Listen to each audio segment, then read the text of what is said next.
In this edition of Playmakers, we talk to a man who's played 331 NRL first grade games and played more than 50 times for the New Zealand Kiwis. I am, of course, talking about Adam Blair, recently retired Warriors forward. Adam, it's great to see you, mate. Thanks so much for your time tonight on Playmakers. No, I appreciate being here. It's been a long time retired, I think now, but excited for the transition. Yeah, we'll talk about what comes next for you, but first of all, we've got so much to get through and dissect. I want to start first of all talking about where you came from, your childhood, born in Whangarei in the mid-80s.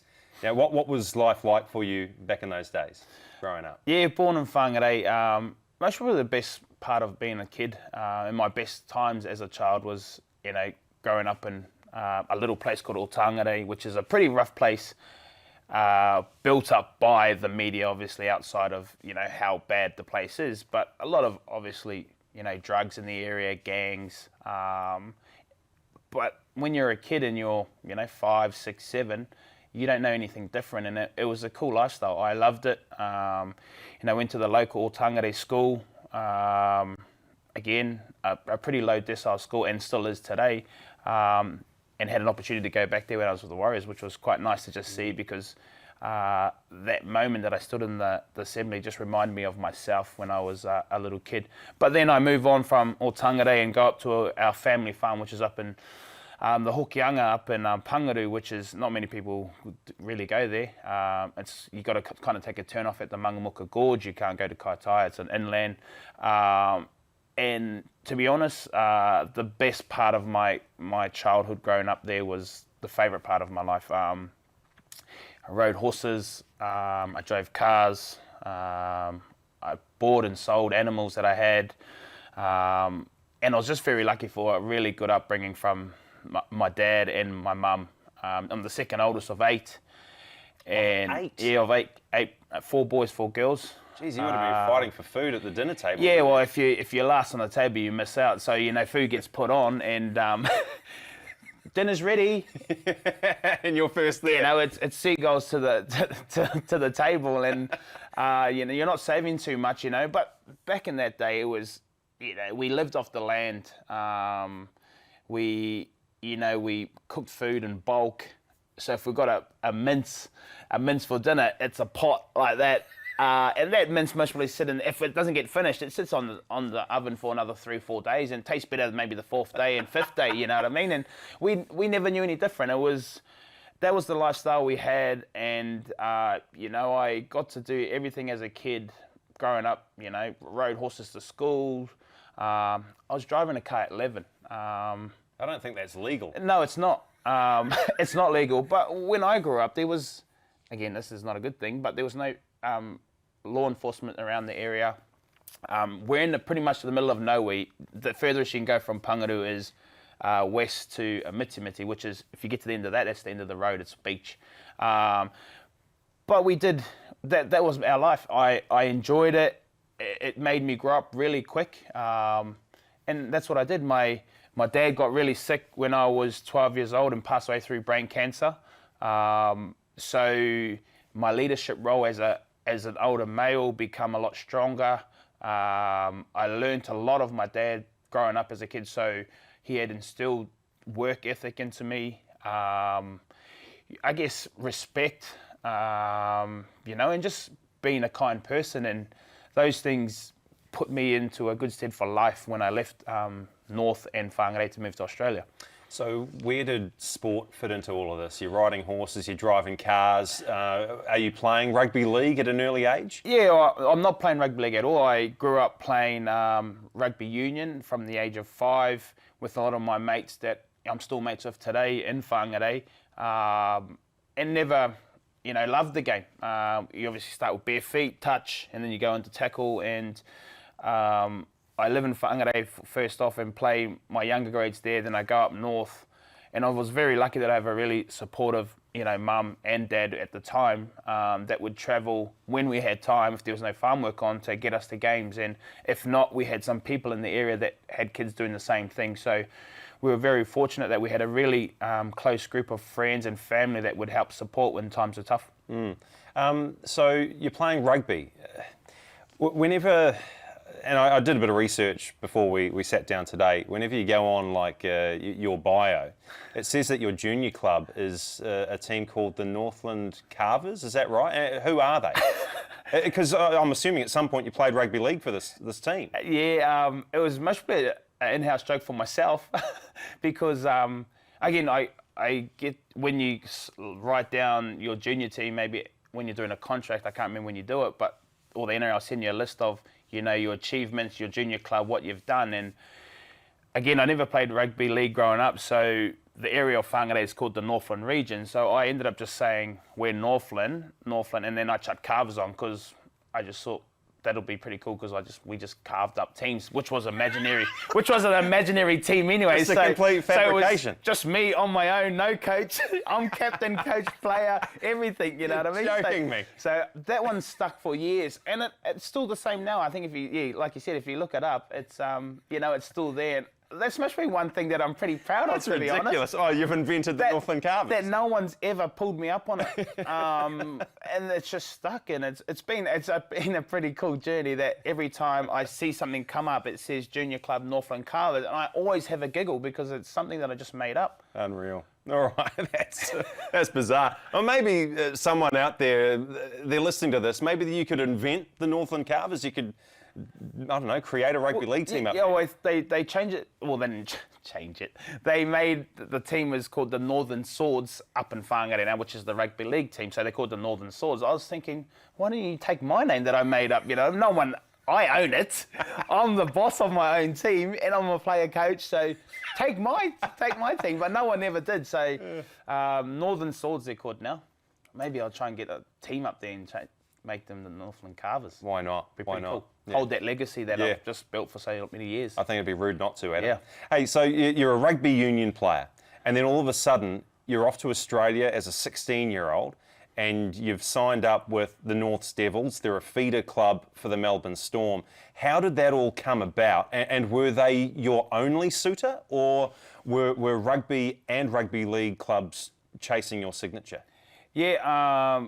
So obviously played rugby union growing up all the way till I was 16. I got selected to represent New Zealand secondary schools, and at the same time, the Warriors were chasing me and the Storm were chasing me, and I had to make a decision on the spot not on the spot, but I had to make a decision with my family whether I pursue my rugby career and chase the dream of being an All Black, or move out of the country as a 16-year-old. And I guess for me it was about learning the culture and getting amongst a new experience as a 16-year-old. And for me, I honestly wanted to leave home just because I felt like I grew up a lot earlier than a lot of 11, 12, 13, 14-year-olds.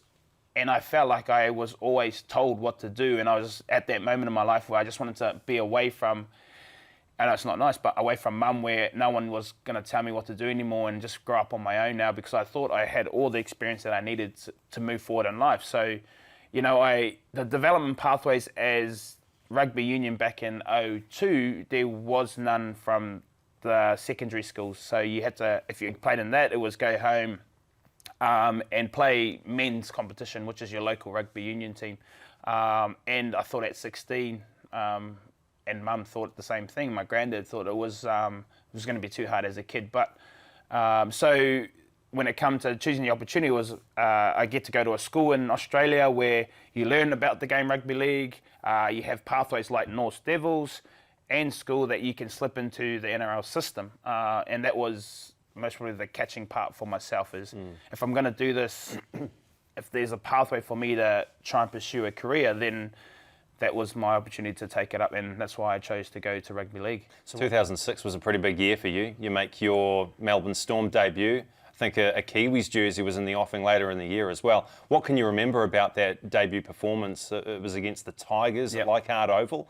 Nerves running through you, or were you pretty confident in your ability? No, it was a tough journey to get to that place in 06. There was a moment in my life where, it wasn't about, rugby league. I did it because I liked it. I didn't think I was going to make NRL, to be honest, or make the full-time squad. So I kind of thought I better try and do something with my life. I get stuck out of school first year, and I'm like, what am I doing? And this is one thing that you know, a lot of kids, you know, don't understand, is that the game, it's never guaranteed you making to be an NRL player. Yes, you get a little bit of money to leave the country if you're from New Zealand, and there's opportunities there for you, but you've got to make the most of those things. And I may have thought that it was just going to come, being signed with the Storm. Yeah, I'll be a Storm player, I'll be an NRL player, but you know, you get out of school and you've been given all these promises, and it looks good on contract, but sometimes if you don't push them to your manager or the recruitment officer or the club, then nothing happens. And I actually found that out the hard way, because being you know, a young Māori boy from New Zealand, again, for me, it's, you know, you give respect to your elders, and I never really spoke up too much. I've been through all that system now, so I know how it works. But, you know, the opportunities there were you either, you know, sink or swim. And, you know, I get stuck out of you know, school thinking, what am I going to do? I'm not going to play rugby league, so I need to find a job. Or, you know, so I just go into the factory just to get some work. This was life for about a year, and then I get I'm thinking, oh, I'm not going to go down to Melbourne because I've been down there before, and they've told me that I need to get put on a certain amount of weight, and you never know, something might happen. And so I started apprenticeship as being an electrician. My dad was an electrician, worked at the oil refinery up in Whangarei, up in Marsden Point. And I always loved sitting in the garage trying to make things work and flick lights around. And, you know, that was my kick. When you wire something up, I shouldn't be wiring things up, though, when Dad's not around. And the lights flick on, and I'm like, I've just done something pretty cool here. So I thought, all right, if I'm not going to play rugby league, I'm going to go and give this a crack. I give it a crack, finish the TAFE side of things, or politics side of things. And then I get the call up to go to Melbourne, and they're saying, well, you know, if you train hard enough, it could be an opportunity to come round 1 in 2006. Doesn't come around, but then in round 4, I get my opportunity to debut. And again, like I said, it was a bumpy road. Yeah, I went off track a fair bit, and I got told off a fair bit. And, you know, at one point there, my contract was going to get torn up because, you know, I was just taking shortcuts, you know what I mean? And, you know, as a rugby league player, you can't take shortcuts. You know, I try to cheat my way through to being an NRL player. I guess if I'm doing a rower, lying about how far I went, you know, my times. Did you get your time? Yeah. The thing is, I didn't realise that you can go back on the machine and check out, you know, how much you've rode and what times you made and if you made them. And I didn't realise that. And people were checking up on and you know, I guess I was one of those little naughty fellas that were down there obviously they thought that he obviously was not to be trusted. So I got caught out in that instance, and they told me that, you know, this will be your last crack. So, you know, I'll just go back a little bit. As they've given me, I sit in the office. I think I have Craig Bellamy sitting there, Michael Maguire sitting there, Peter O'Sullivan, and myself, and they're talking about again why am I doing what I do. We all got a letter each. They're going out to your agent, going out to your mum and your granddad. You're having one. It's your last warning. If you stuff it up, we'll be telling all the NRL clubs that this is what you've done. So I go home and I think, geez, you know, my mum rings me up and granddad rings me up and talk to me, and I'm thinking, shit, I'm just going to turn my phone off for a week and not talk to anyone. So I don't even say much to mum. I just hang up the phone and just literally don't go on my phone for a week. And I get back on and we talk about life and what I wanted to do and where I want to go. And I said to my mum at that stage and my granddad, I said to them, I'm going to, you know, give this rugby league stuff a crack. And I've got 3 months to prove myself or prove to myself or prove to them that I am made for this and this is where I want to go. Or I'm just going to stay over in Australia and go get a job. And the thing for me when I talk about that, it's that my thing was I didn't want to go home because I didn't want to be a letdown to my family first and foremost, myself, and then my friends that expected me to play NRL. They didn't know what was going on and how hard you have to work to be there, and it's not guaranteed. But that's why I wasn't going to come home. I was just going to stay over there and get a job and work over there and not see anyone's face, because I couldn't deal with coming home and looking them in the eye and going, they asked me what happened. I just go, well, I stuffed up. You know, I would have much probably lied about it because I've just been, you know, that's what I've been doing to get to where I was. So I said to my mum and my granddad, all right, I'm going to work my butt off from this moment till my time that's up with them. And whatever happens, at least then I know that I've given it my best crack with no regrets. And that's what I did. I did that, and then they seen the improvement.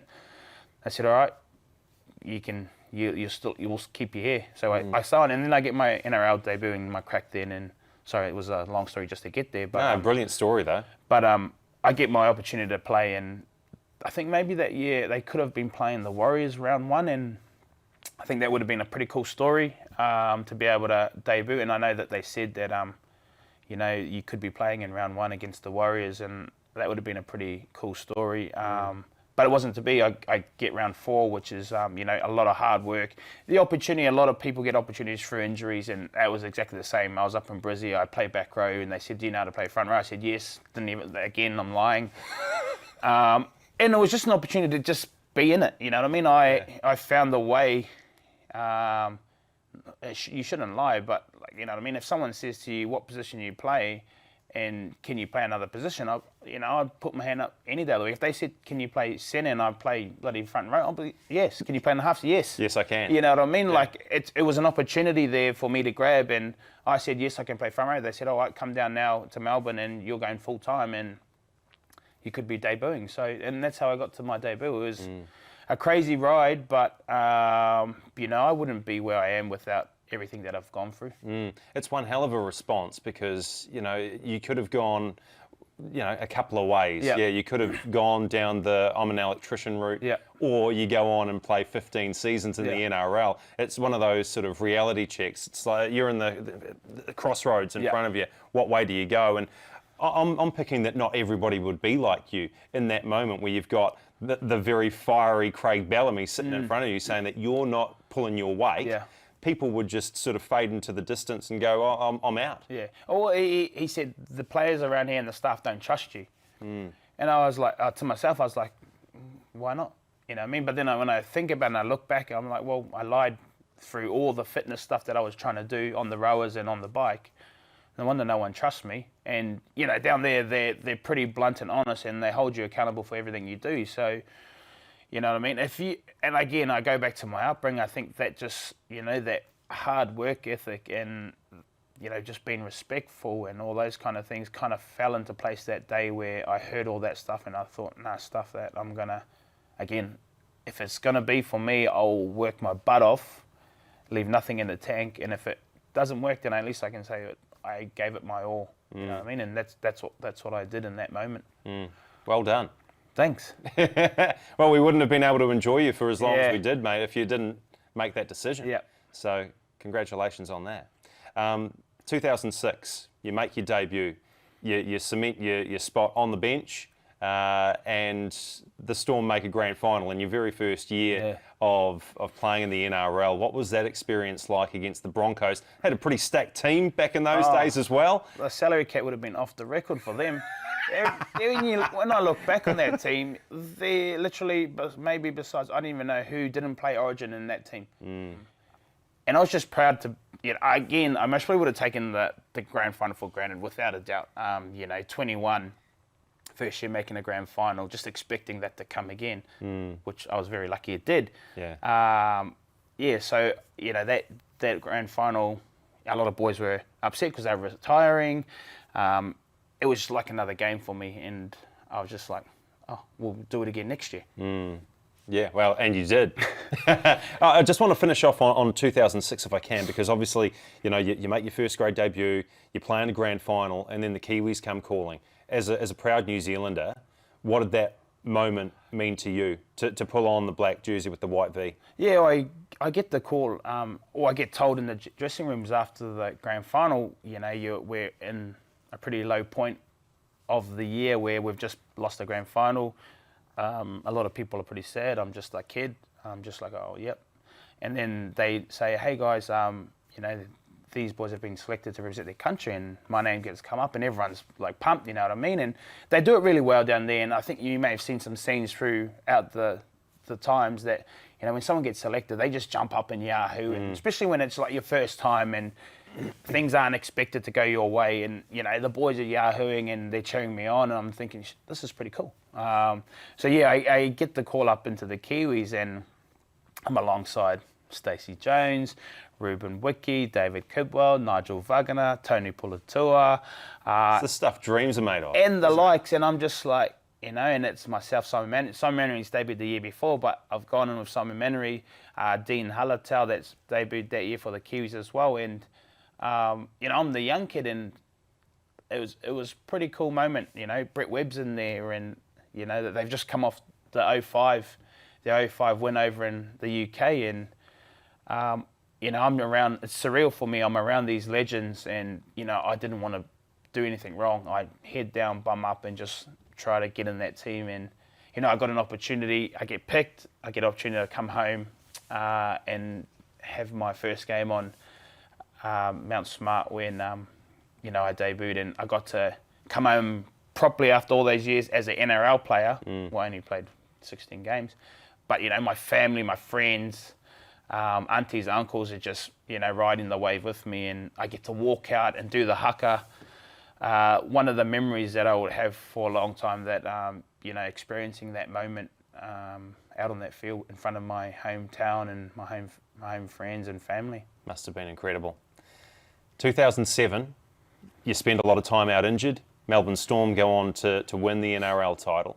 2008, another massive year for you. You're playing another grand final. This is what the Storm were doing through that period. But also the 2008 Rugby League World Cup will live long in many New Zealand League fans' memories. What you guys did in that tournament was so special, especially given the circumstances. You're behind enemy lines in Australian territory. You've lost to them early in the tournament in pool play. And the way that you just sucker punched them in that final was spectacular. What are your memories of that tournament as a whole?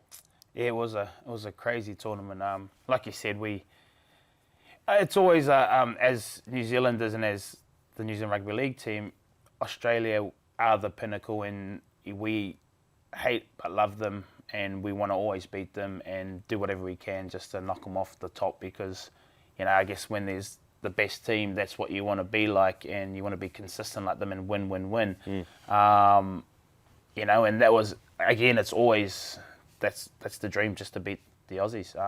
It brings the best out of individuals, it brings the best out of the team, the country get behind you, they enjoy those moments. And we go into that World Cup, again, no one's backing us to do anything special. The Aussies are going to win it again. We go play our first game in Sydney and get pumped.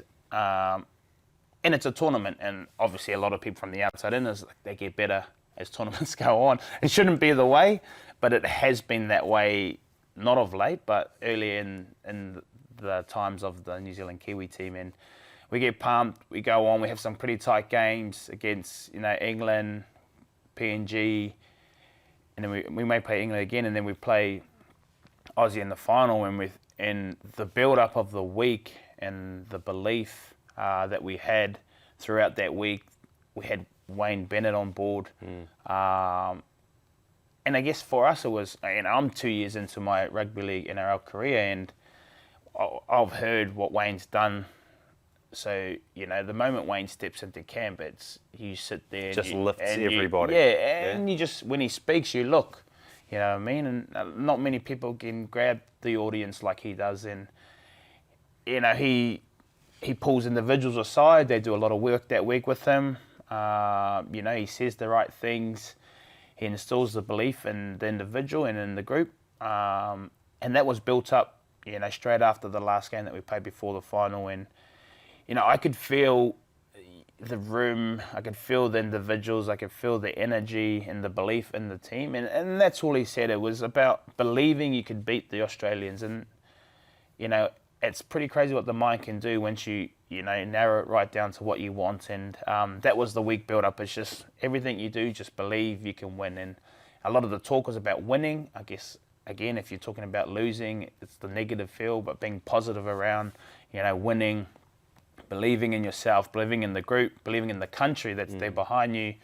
And we just we just came out there and, from the kickoff, guys were just full steam ahead. And some of the boys, I'm just like, wow, these guys are going out there it's like war for us. It was war. They had no hope.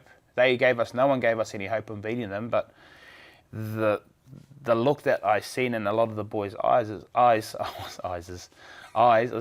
was unbelievable. I was thinking, gee, we're going to win this game. And throughout the game, I never felt that we were going to lose. I was confident, and we just got, moments that we executed and we got points off of it. And there was a couple of, incidents in the game where, the course could have gone either way, and we ended up scoring tries and built a bit of pressure on them, and where they had never felt that pressure before, never been in those situations because they've been so dominant over the years. So they started doing things that they wouldn't normally do, and some of their older players were doing things that they shouldn't do, and that was all about just the pressure defensively, attack-wise, the intensity that we were playing at that they never felt before, and that was the feeling that I had when I was out on the field. I've got to talk to you about there was a guy who scored, I think, the final try of the game, and it was just this nonchalant pickup like he was playing park footy in Whangarei. What were you thinking? What was going through your mind when you just scooped it up one-handed to score? Yeah,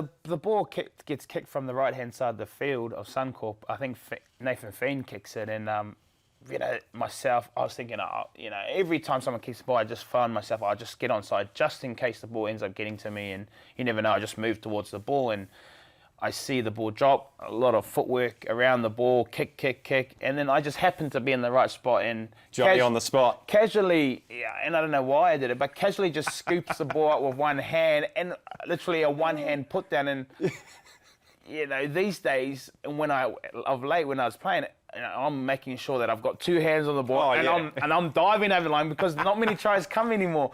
So, I'm just this kid that's just casually, picked up the ball, put it down one hand, and to be honest, I thought it wasn't going to be a try. I just saw the ball bouncing around people's legs and thought, I'll just scoop it up and put it down, and then if I get a try, it's a try. If not, then whatever. You know what I mean? So I ended up scoring a try, and it was a pretty special moment. Just being in the World Cup's pretty special, and then, scoring a try in the winning World Cup team is outstanding. Those are the moments that I always look back and think, shit, that was pretty cool. You go from the ecstasy of winning that grand final in 2009 to 2010, where it all unravels.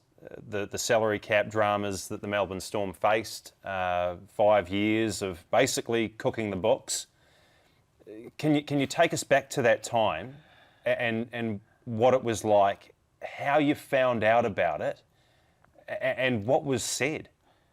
Yeah, it was a weird. I was a kid still a kid, not even. I don't even know if I've even played 50 games yet, or may have just played 50 games. So, I'm ticking off my games, making sure I get to the average NRL player. And once I've got there, I'm like, yes, I've passed what they call the average NRL player. So I'm ticking those off. Test. Yeah. So I'm like stoked. You know what I mean? So,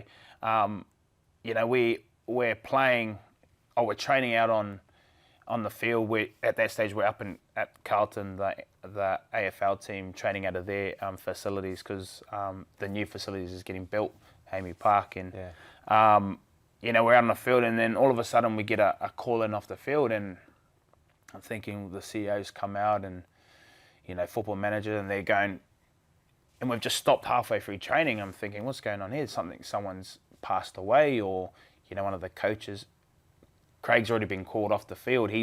And I'm thinking, someone's passed away here, and they need to tell us. We get in there into this little room. It's like less than half the size of this, and we all stopped and eyes in, and the conversation starts. And so who's talking? Craig Bellamy is dressing the players? Yeah, Craig's dressing the players about the salary cap stuff, and I'm thinking, what salary cap stuff? What have we done?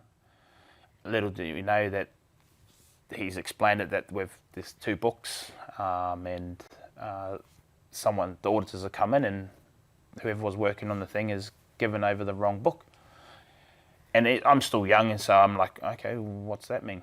You know what I mean? And I see a lot of boys starting to sit up straight and start putting their heads down and being a little bit upset, because then they start saying, well, the NRL have said that they're going to strip, for the years that they've found out that these things have been happening, that they're going to take away our premierships and everything that we've won over that time. And I'm thinking, well, I've done nothing wrong. You know what I mean? And I see people sad and, heads down, and I'm just like, I don't know what to do. So we get on with it. They tell us what's going on. We can't do anything about it. You got time to appeal it. But at the time, that's what they said that's going to happen. Strip. You're going to play for no points for the year. And I'm thinking, what? No points for the year? How does that work? So, it was a crazy year, tough year, because we played for nothing. Literally, to play for nothing. And as athletes and as rugby league players, you work your butt off in November to February, and down there, you literally work your butt off. There's blood, sweat, and tears down there, and we knew that no matter what happened with all the, the breaches and all that stuff, that we did well to, we worked our butts off to win those grand finals.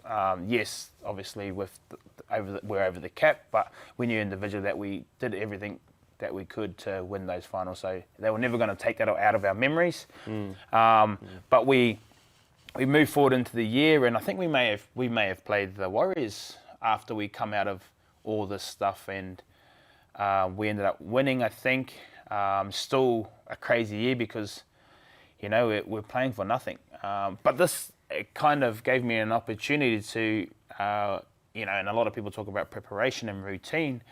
It kind of gave me an insight to, I guess, changing up routine and finding what works for myself and putting it into place. So whether I'm going to sleep at a certain time or waking up at a certain time, or I'm eating these meals or what I'm doing, it was one of those years where I could tinker with routine and find what works for me, because we literally weren't playing for anything. So, we sat down, we were losing a couple of games, winning a couple of games, but we sat down as a group and said to each other, well, what do we want our year to be like, or how do we want to feel after games? And everyone said, well, we want to have this winning feeling in the group, which is what everyone wants as rugby league players. So we need to, fix up our trainings. We need to make sure that we're turning up on time. We're not losing our standards that we've been drilled into throughout our careers. So, which would be easy to drop, wouldn't it? Yeah. There's nothing on the line. And a lot of people slipped up in those times. But how do you tell someone off when, you're playing for nothing? So as long as, the culture was strong, that there was always going to be people that may make mistakes here and there, but it's about bringing them in closer and tighter and making sure that they understand what the team values are and the cultures and how you want to be perceived out on the outside, or how you want to put your performances on the field. And we all decided, yes, we're going to go out there and just give it a crack week in, week out. The good thing about that year for the team and Melbourne at that time is we got to try different things. And a lot of people say, Melbourne played boring football. That year was more about, let's try and spice things up, play a different style, maybe shift the ball early off kickoffs, or kick early, or do a short kickoff and stuff like that, which was, we had to try and find ways to make it fun and interesting for us, because we weren't playing for anything. I know a lot of teams hated playing against us, because if they lost, then it would affect their place on the ladders. So the later the competition got on, the more effect it had on those teams trying to make the finals. But it was a crazy time of my career. Again, still young in it, but moments that I look back on and think that those are the times that make you better players or make you better people. One of the things that a lot of people in the media and maybe a few fans as well said at the time is that with all that went on with the salary cap dramas, that the players must have known something about it. Can you talk to that? Because obviously, I mean, from my point of view, I don't know what the person next to me at Sky Sport earns. I don't know what my boss earns. I'm assuming you don't sit in the changing sheds and go, well, Billy's earning this, Cameron's earning that, and add it all together. And hang on a minute, we're over the cap. Yeah. So how much did you know? That's one thing when it comes to, being rugby league players and how much you get paid. A lot of it's come from the outside, and again, unless they're getting tipped off on someone on how much they earn, then they don't know either. Yeah. But your contract with your manager and the club is personal to you. So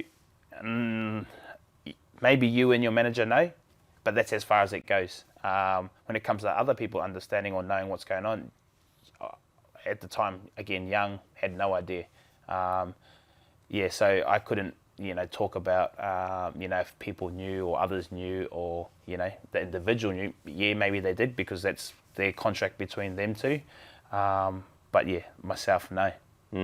Has it taken away? It must have, but does it diminish any of those achievements for you personally throughout that time, knowing how hard you worked to get that first grade opportunity and play in multiple grand finals and win one in 2009? Does it tarnish it just a little bit? Oh, for me, no. I guess everyone, yourself included, still speak about those times. So everyone knows who played in the grand finals those years. Yes, they may say they were over the cap or, they cheated. But you still speak about that grand final. You still speak about Melbourne Storm making those grand finals. So it's always going to be in people's memories, whether it's the right thing or the wrong thing. They're always going to know what happened. But it doesn't take away, like I said before, about the work that we put in those years, the amount of sacrifice that players make to be in those grand finals because they're not easy. So that didn't take away anything like that. I still have my ring. May not plaster it around like everyone else does when it comes to grand final week because I'm not that kind of person. I hold a lot of stuff close to my heart because I think that that's my thing. It doesn't need to be displayed everywhere. I know, people know. And a lot of people still ask me if they came and got your ring. I was like, well, they're never going to get my ring. Because they're going to come in my house and grab my ring and get out. The repo man comes along. Get out. Adam Blair, I'm looking for your ring. But now that I'm finished, maybe I'll see how much it's worth. Chuck it on Trade Me. Chuck it on Trade Me. I'm always going to remember the 09 grand final because I'm an Eels supporter, right? You beat my team. Yes. And they were on such a good run. They qualified 8th and they beat the top 3 teams and they couldn't get over you in the final. Well, and it's still to this day, the hardest thing when it comes to the top 8 is if you come 8th about winning all those games and then coming into a final. Because you're literally playing for your season. Was it 3 games in a row? Yeah. And then you play. You've got no safety net. So you're on the line week in, week out, and you're playing your grand final week in, week out. And yes, they nearly come back, and Fufu Moimoi started opening up and running across the field and scoring in the corners. You're making me emotional, Adam. And those moments, I'm like, oh, come on, hold off, because I've been in the situations where we've lost them, and I'm like, oh no, hold off. But yeah, it's good to win one and be involved in the grand finals because, it's a special experience. 2011, that was your final year with the Melbourne Storm. And I suppose we need to talk about the way that you played your final game for them. Round 25, the Battle of Brookvale. Manly versus Melbourne. And pretty early in the game, it's getting a bit niggly. Yeah. And I think it was Ryan Hinchcliffe from the Storm. Yep. He and Darcy Lussick have a little bit of a set to, and then all hell breaks loose. Talk us through it. From your point of view, what compelled you to join that melee and throw an uppercut? Again, it wasn't the way I wanted to finish my time at the Storm. For everything that they'd done for me, through the highs and lows that I went through with the club, I didn't want to finish that way. I got caught up in the heat of the moment. I know that week was, we've been playing, Manly through a few grand finals. So the rivalry started building up. I know they still speak about it today, but the rivalry was built up throughout the week. I didn't know, but they had the Rugby League week book, and then myself and Glenn Stewart were on the front page. Obviously, being in Melbourne, you don't see too much what's going on. So I guess caught up in the hype. Ryan Hinchcliffe elbows Darcy Lussick in the chin or the face, and he gets up and slaps him and whacks him, and then they shape up, and I don't think I'm playing back row, and I just run in and throw an uppercut because you can. That's what in those days, what you could do. Yeah. You know what I mean? So I was just getting involved in that stuff, and again, if I look back, then if I was smarter, I shouldn't have, but I did, and I've got to live with that. And you know what I mean. So then we get sent off, or he gets Hinchcliffe doesn't even get. I don't think you even get penalised. Oh, you don't get sent off for throwing the first punch or the second. No, punch. Hinchcliffe and Lussick stayed on the field. It was back then. It was the third man in gets the penalty and will get sent off. Oh, sin bin. So I come 5 men in, not third, 5, and throw an uppercut, and then I get obviously he throws it back, and we get in a little bit of tussle, and that was our night. We get sent off for 10 minutes, and at that moment, I never thought when I was running off that we were going to have an incident near the sideline. And throughout my career, and this is how I look at it, we've always been told as players down in Melbourne to make sure wherever you go, you run to things. You know what I mean? So if it's a water break, you run. So my thought when I was got sent off for 10 minutes was to get off the field because as quickly as possible. But in that instant, as I'm running off, I see him slowing down, and I'm thinking he's obviously waiting for me. Not thinking he's going to throw a punch or anything, but a few verbals and what was said. To be honest, I can't remember what was said, but it would have been just mostly talking about like I don't know, calling me mostly names or swearing, and I'm swearing back, and then he just grabs me, and I'm thinking, well, you're not grabbing me if you're just gonna grab me, like it's on. Yeah. So he grabs me, he punches, I throw a punch, and then it's just all in. It's all in, and we're on the ground and everyone's involved, and it's not a good look when I look back at it, but it's something that I'm gonna have to live with for a long time. I'm not proud of it, and I paid the consequence because I didn't get to play for the Storm again, and it's still around to this day. The conversation still comes up, or the TV highlights are still coming up through Melbourne and Manly. It's obviously stuck in a lot of people's memories. It's all over the TVs when time comes around, but not a proud moment for myself, that's for sure. So you move on from Melbourne. What takes you to the Tigers in 2012? Was it an end of contract situation with Melbourne? Did they want to keep you? Did the Tigers just say, listen, we're going to throw all kinds of money at you, Adam, because we love what you do down in the Storm system. We want it here. It was a bit of everything. I wanted to stay at Melbourne, and I had been down there for a while, and I was up in and out of first grade, wasn't consistently playing NRL. My contracts weren't worth much money, and I obviously wanted a little bit more money down in Melbourne. They wanted to give me a consistent pay, the same pay for the next 4 years. And I thought, I'm only going to get better.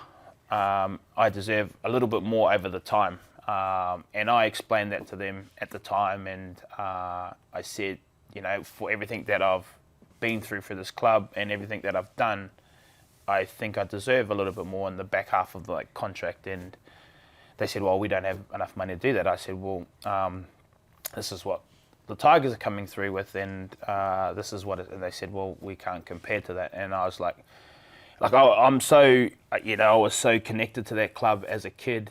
It gave me my opportunity. I had a family, and all those things come into play. Yes, the money was good to go to Tigers.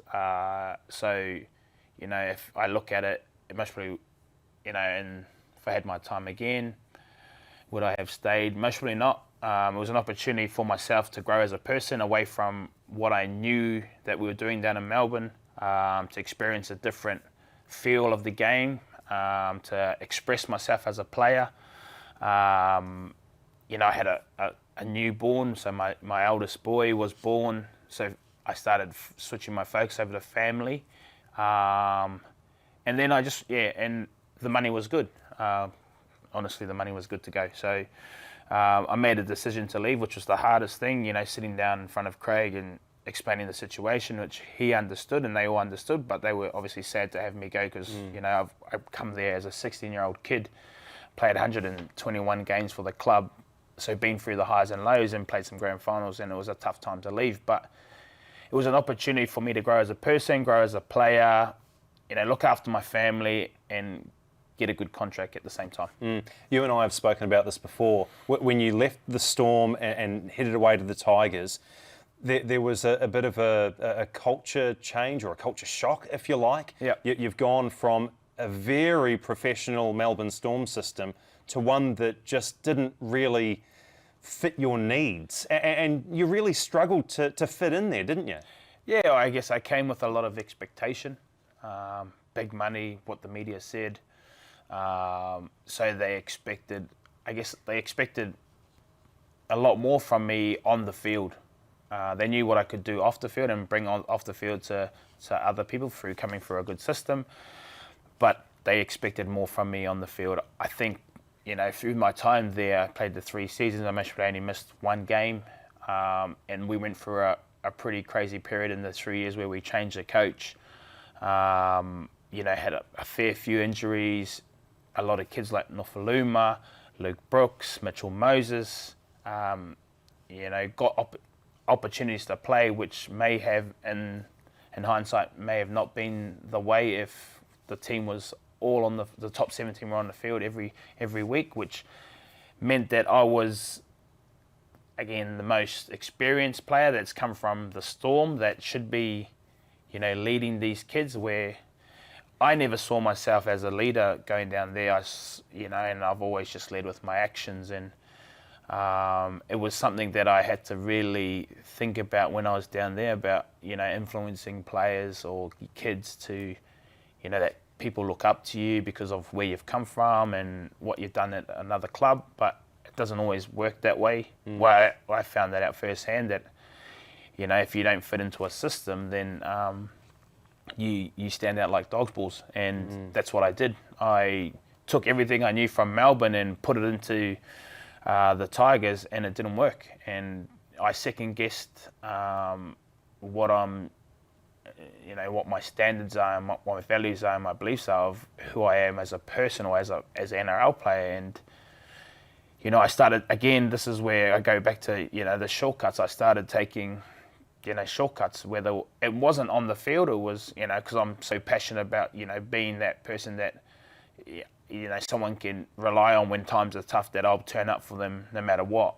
But it was the off-field stuff, the training stuff, where a lot of people say what you do at training, it happens on the field. And yeah, maybe that's what happened. I let up on my standards that I valued, and then it started leaking into my performance on the field. How big of a deal it was having Wayne Bennett in that '08 World Cup campaign, and the mana he possesses and wields. Must have been pretty cool to take a call from him or the Broncos and have him headhunt you for the 2015 season. Yeah, it was a funny story. That I was on 4 Nations in New Zealand in 14. We ended up winning it, which was nice. And my manager talks to my wife. Obviously, she's your wife, and she's going to tell you everything. She tells me that the Broncos are interested in signing me up. And I saw it a year ago at Tigers, and she asked my manager, "Is that now or after 15?" And they said, "Well, the Tigers don't know where they see you moving forward, and the Broncos want you now." And I'm like, "Shit, I haven't even."